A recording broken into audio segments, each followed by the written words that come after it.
Welcome to Google Cloud's digital conference, Better Code, Faster. I'm Brett McGowan, developer advocate at Google Cloud, and I'm going to be talking about serverless beyond Google Cloud Platform today.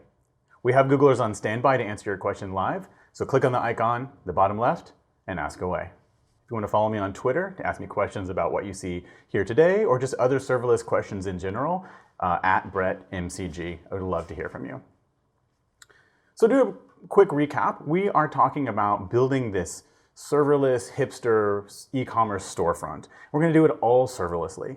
And so we've done it in 4 parts. So quick recap. In the first part, as we walk through the architecture, we've got the fundamentals. So we're using things like App Engine and Cloud Functions to do a web front end, to do asynchronous data processing. And once we built the basics of our e-commerce application, we're going to add in some machine learning. So we'll do things like use the Vision API to automatically label our products so we can search for them by category. And if there are categories that aren't covered by the Cloud Vision API, we can use AutoML to do custom image training to our products. And today, right now, on part 3, we're going to talk about serverless beyond Google Cloud Platform. We're going to integrate services that aren't part of Google Cloud, and then services that are part of Google but outside of Google Cloud properly. Specifically, I'm going to be talking about using a Google Assistant. So these will be a voice storefront to your e-commerce application. You can interact with it with things like Google Home and on your various Android Wear devices. And we'll also integrate with third-party systems like Stripe for doing credit card payment processing and SendGrid for sending emails. All right, first, third-party services. One of the tenets of serverless is you often find them because they revolve around stitching together various APIs, and you have kind of this auto-scaling, just connecting different pieces of code. Connecting to third-party services is really, really common. So I want to stress when I talk about Stripe and SendGrid, these are great services. I've used them personally. That's why I want to talk about them. They're not part of Google. They're not like endorsed by Google in any way. But when you're building e-commerce websites, they make your lives really, really easy to do things like online payment processing and email delivery. All right, so first, we're going to integrate Stripe into our e-commerce website. So we've built the basics of the e-commerce site. So you can browse around, you can click on an item, you can add it to your cart, you can log in, things like that. But how do you actually pay for it? That's where Stripe can come in. And Stripe has a bunch of ways you can add it to your application, from a drop-in JavaScript or HTML utility to exposing an API that you can call on your server backend. And that's what we'll do.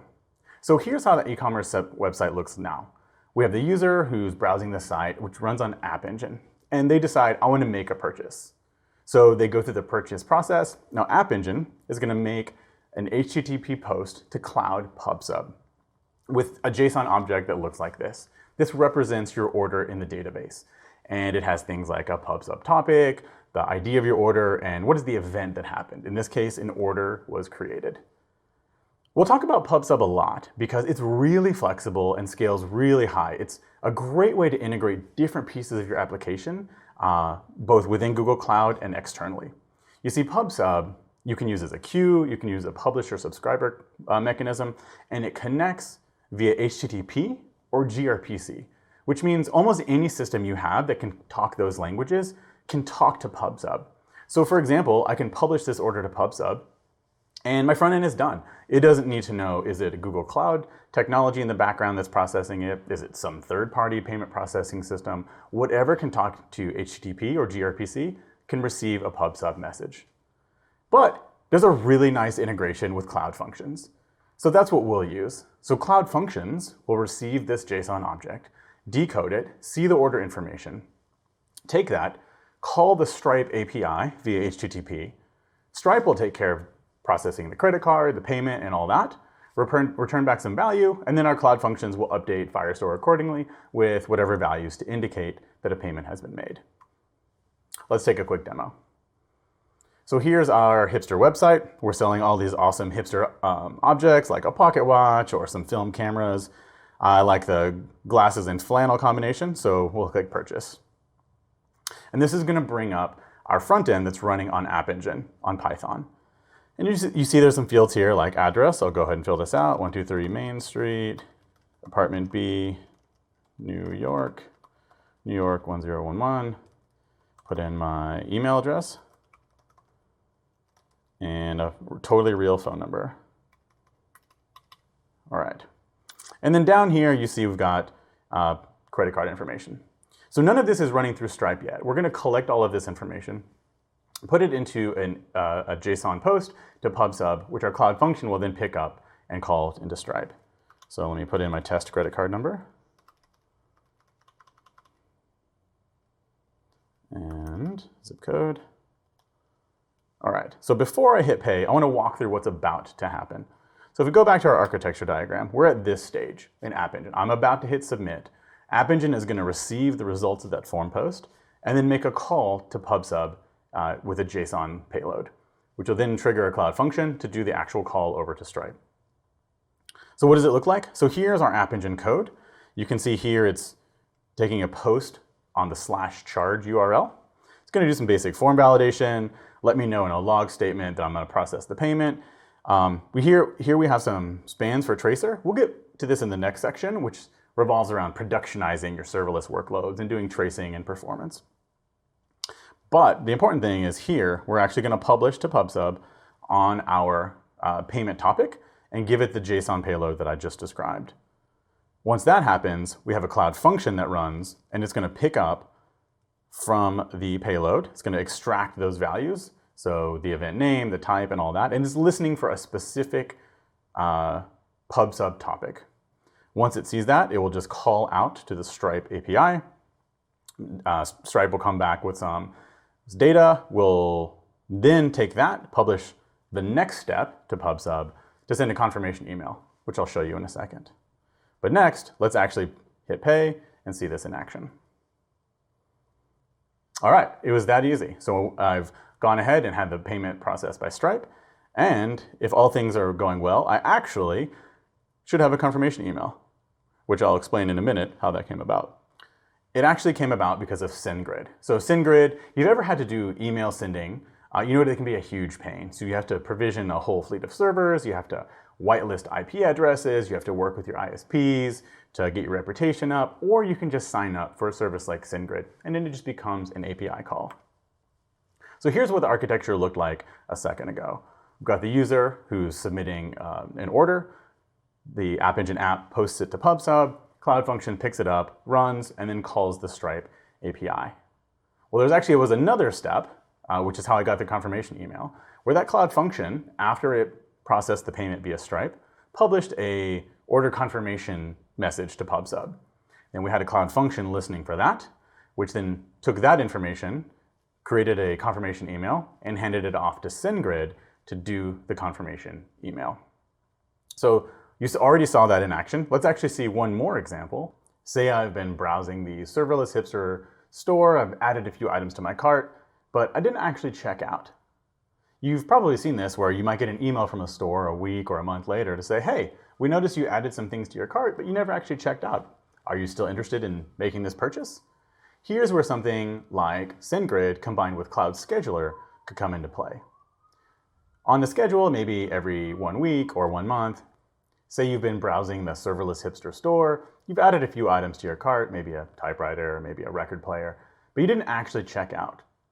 Would it be useful if your e-commerce site could send the customer an email maybe a week later or a month later and say, hey, we noticed you're interested, you added some items to your cart, but you never actually purchased anything. Are you still interested in buying it? Here's a link to the Serverless Hipster site. Maybe you can check out.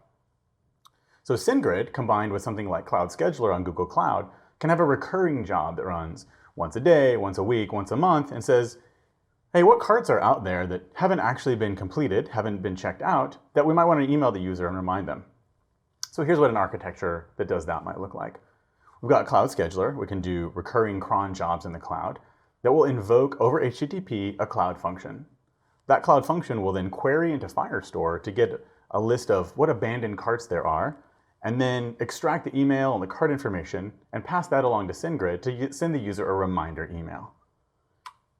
If you're not familiar with Cloud Scheduler, this is a managed cron in the cloud. So you could have schedules like every 1 minute or every 3 hours or every Monday at 8 a.m.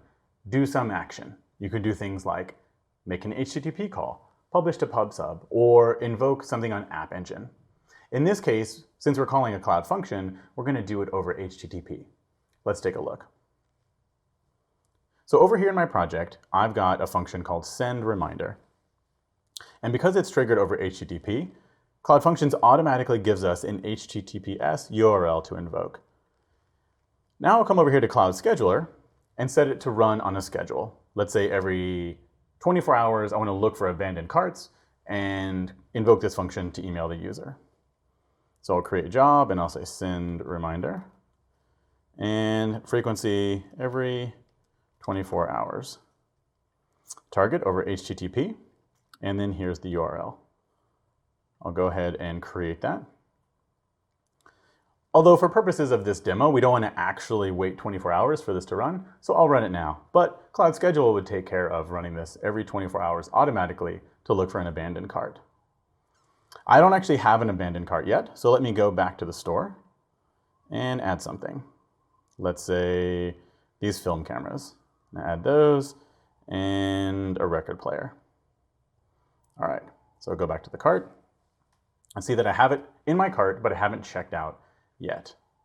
Let me go back to Cloud Scheduler and rerun this job. And if all goes according to plan, I should receive an email here. Hey, long time no see. You have some items left in your cart. Please check them out. So that's an example of Cloud Scheduler and SendGrid working together. All right, we've talked about integrating with third-party APIs and services. Let's take a look at integrating with some Google services, specifically around Google Assistant. But let's take a step back. What is Google Assistant and why did it get developed? You see, about every 10 years for the last 30 years or so, there's been a big shift in computing, from mainframes in the 70s to personal PCs and desktops in the 80s. The World Wide Web and the internet really changed things in the 90s, and of course mobile made a huge splash in the mid-2000s. But in the last couple of years, interactive AI-powered assistants have been changing the way we consume computing.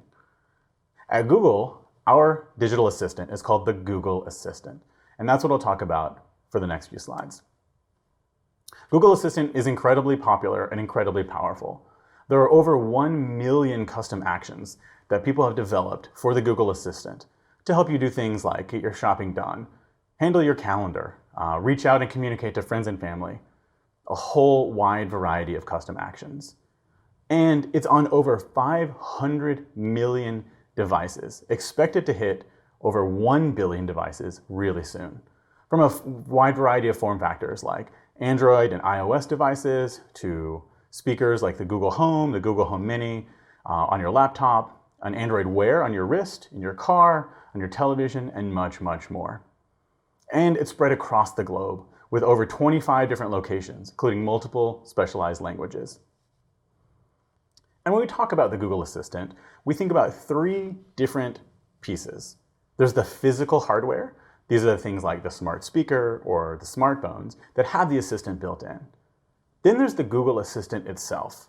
Google Assistant is where Google itself can respond and interact with you. And it knows how to do things like tell jokes, look at your calendar, figure out what the weather is, and much more. But when it comes to your apps and your users, that's where we have something called Actions on Google. This is where you as a developer can extend the assistant for your users to get custom functionality. And Actions on Google is where I'm going to spend most of the time talking about how we can integrate with this serverless hipster store. All right, here's a brief architecture. Say the user is interacting with their device, talking to Google Home, for example, and they're going to talk to a Google Assistant. If it's something the assistant can answer directly, it'll immediately respond back to the user with an answer. But if it's something it doesn't know how to do built in, or you want to invoke your specific action, it's going to hand off to another tool. This is what the architecture is going to look like that we're about to build. In the middle, we have a tool called Dialogflow. This does natural language processing to understand what the user means exactly and extract entities, things like places or names or dates. Once that's done, and it's done in natural language processing, it's going to hand off to a cloud function. This is where your custom business logic comes into play. So in this case, we're going to have a cloud function that will look into the Firestore database of our serverless hipster e-commerce site and return results. You see, language is complex. Here's an example of a bunch of different ways you can ask to play music. You can say, play Sweet Dreams by the Eurythmics, or play Red Hot Chili Peppers. And fundamentally, those are the same intent, but they're totally different entities and different phrasing here.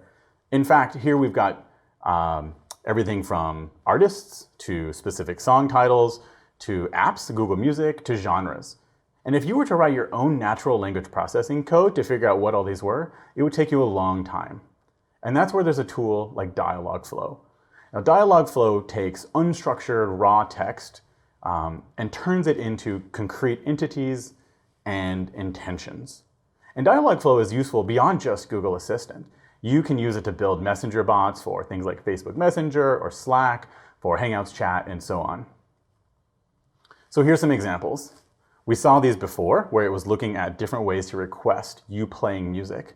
And on the right, you can see it knows about certain kinds of entities. It knows what a song looks like, and what are some titles of songs. It knows what artists are, what a playlist might be. And so with natural language processing and machine learning, it's able to look and extract those entities from these phrases and map them to specific intents, sort of actions that it needs to take. And it can respond directly within Dialogflow, or it can go out to a fulfillment webhook, which is where we'll use Cloud Functions in a second, to do your custom business logic. Let's see a quick demo. So here's the Dialogflow user interface. And over on the left, we have things like intents and entities. I'm going to create an intent that doesn't leave Dialogflow. Dialogflow itself will be able to respond. So we will say, we're talking about the serverless hipster shop. So let's say the user wants to know, when is your store open? So we'll say hours, store.hours, and when is your store open?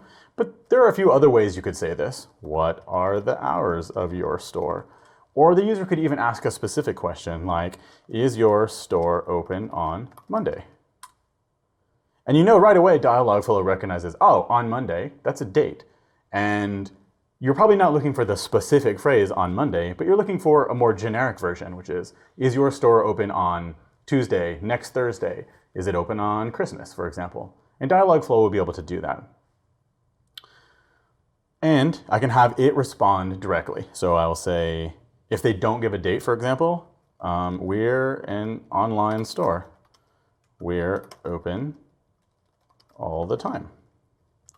But if we want to be snarky and they ask for a specific date, I could say, we're hipsters. We aren't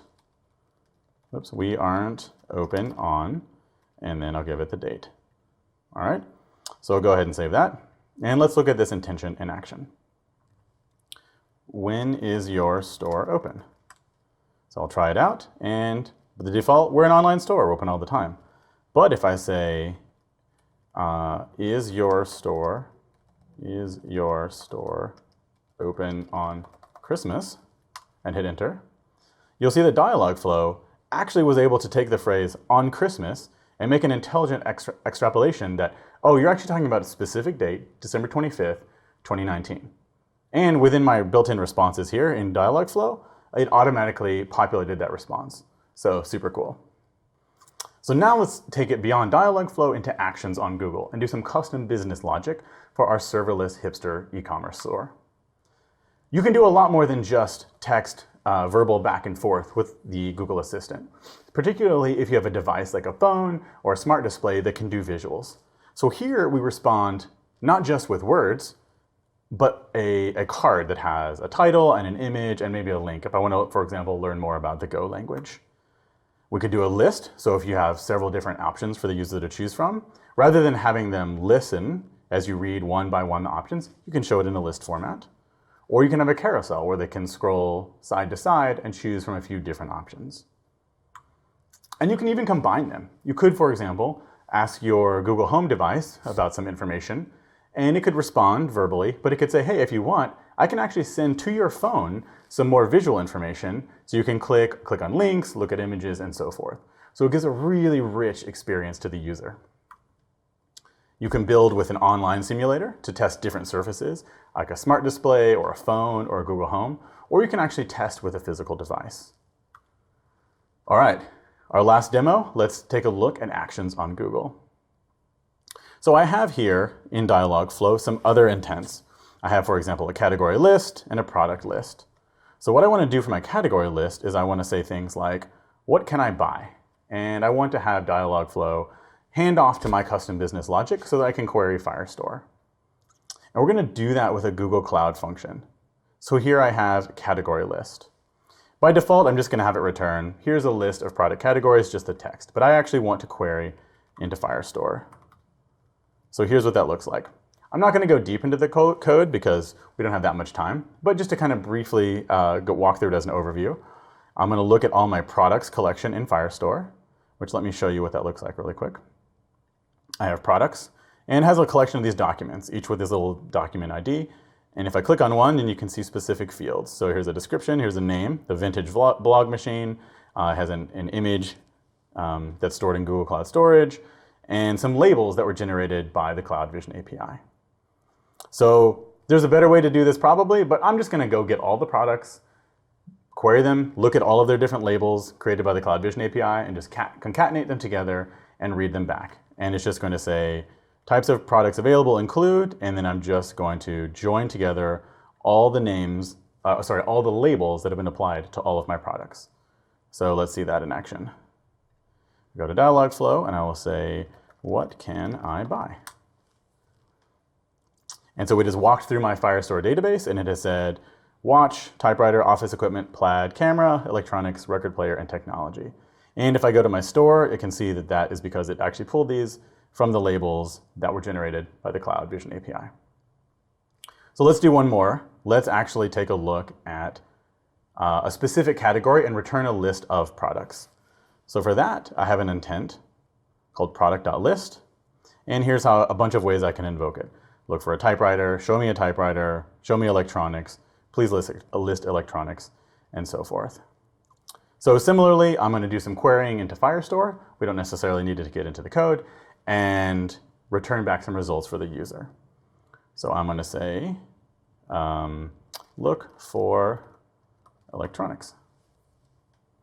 And you can see in Dialogflow, it says film, cameras, record player, portable music player. So these are the actual names of the products. So these are specific products. So film, cameras, and record player, etc. And that's cool. But with Google Assistant, we want to be able to take advantage of rich surface areas beyond just voice and spoken word. So we actually have a simulator that integrates with Dialogflow that you can take a look at to see how your app might work across different surfaces. While this is loading, so I can actually test it here on the phone, and I can say talk to Serverless Hipster Store.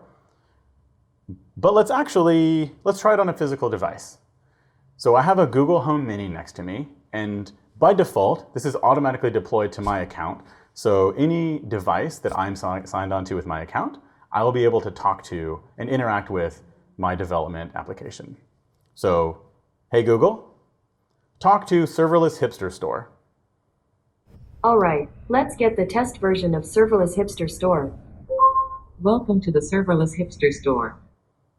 What can I buy? Types of products available include watch, typewriter, office equipment, plaid, camera, electronics, record player, technology. Look for electronics. Film cameras, record player, portable music player. Thank you. Have a nice Serverless Hipster day. So you can see I was able to browse my product catalog just by talking with my voice to my Google Assistant and my Google Assistant powered Google Home device. But if, for example, if I was on a phone or some other device that had a visual output, I could give a much richer experience to my user. So here I'm going to simulate a phone, and I'm going to say talk to Serverless Hipster Store. Sure, getting the test version. Welcome to the Serverless Hipster Store. And I can say look for a typewriter. Whereas on the Google Home, I just got verbal response.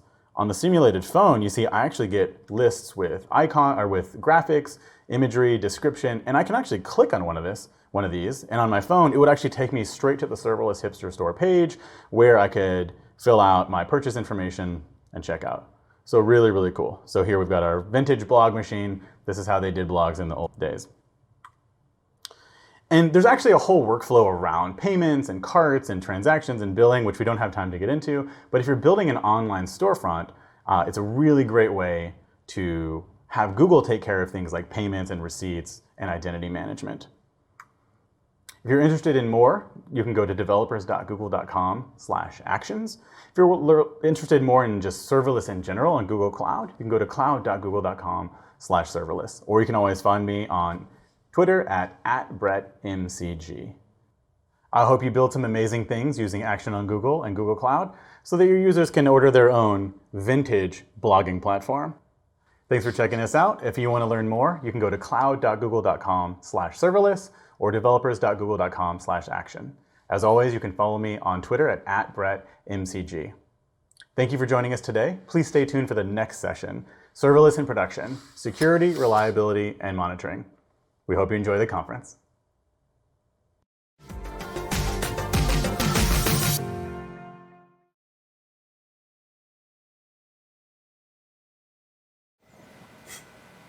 Well, that was some really cool examples of how you can easily use managed services, both inside and outside of Google, to help add functionality as you build. Right, exactly. I mean, there's no reason to build everything yourself. You don't want to reinvent the wheel. And as we were talking about before, looking at how you can kind of take this microservices architecture out, serverless kind of helps you do that, but also taking individual parts and leveraging things that you don't need to rewrite. You know, take existing solutions, APIs that Google offers, APIs that other people offer, and use them. Right. I want to talk a little bit about the Google Cloud Platform YouTube channel, where we publish a lot of great content and on different types of things. I have started a series. First episode went live yesterday called Deconstructing Chatbots. I know we talked a little bit about Dialogflow in the previous session, so just wanted to put it out there that there is some great content about Dialogflow that I'm building that's going to be on YouTube to learn tips and tricks to build conversational experiences using Dialogflow. So leverage that and leverage all the other content that's on Google Cloud Platform YouTube channel. There's tons of great shows out there that focus on things like machine learning, that focus on AI, or just focus on kind of general compute concepts. Right. So it's really a great repository for all the cool things that we're doing, and it's a great way to learn on top of sessions like and events like this one, where you can kind of see guided tutorials, and then of course you can kind of go home and take this with Quick Labs and Coursera. Right. No matter what you do, you have all of these cool different ways to learn things. Right. So for the sessions coming up, you know, we've got a little bit more conversation about CI/CD and how you'd implement that, as well as serverless, like how do you use this in production, right? Ultimately, we're going to give you some cool tips and tricks for how you might want to implement these, practical steps on involving them, and just in general, like why you might want to use them. Right. So welcome back to our CI/CD track, viewers. There are some great areas. There are some great areas where both serverless and CI/CD can help your team focus on code. So utilize that. Right? Yeah, I mean, absolutely. And then we're going to have that guided Quick Labs with Jim Rambo coming up. So make sure to grab the link from your reminder emails or in the blue bar at the bottom of the screen. We'll see you soon.